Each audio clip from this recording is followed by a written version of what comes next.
So, una nating gagawin guys ay ating pakukuluan muna ang ating munggo para lumambot.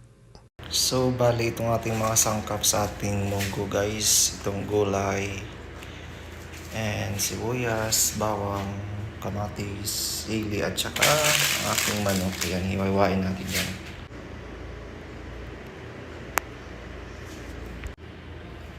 So, ito guys yung ating pinalambot na munggo. So, gigisahin na natin siya. So tara, simulan na natin guys ang ating pagluluto. So una natin gagawin, ilagay natin ng bawang, sibuyas, kamatis, at saka yung manok ilagay na rin natin. Isunod na rin natin ang ating pinalambot na munggo. Ayan po guys, at halo-haloin lang natin. Dahil gusto ko guys ng mayroong masabaw-sabaw, so dinagdagan ko siya ng water para mayroon tayong pang sahog sa ating kanin. So pagkatapos kumulo ng isang taong guys, so nilagyan ko siya ng salt, nilagyan ko siya ng chicken cubes, at nilagyan ko rin siya ng pamintang durog. Kayo na bahala guys kung anong gusto nyo pang ilagay o dagdag na panglasa sa munggo na niluluto nyo.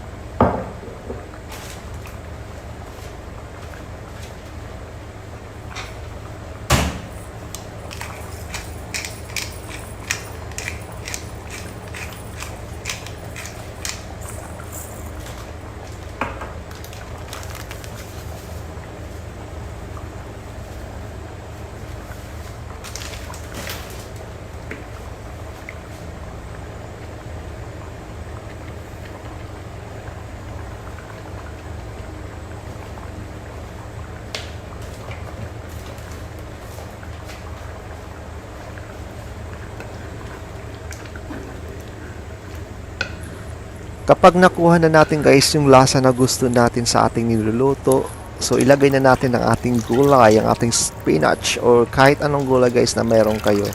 So ilagay na natin yan, and after dyan, haluin lang natin, konting halo lang, and then takpan, at maya maya kumain na tayo.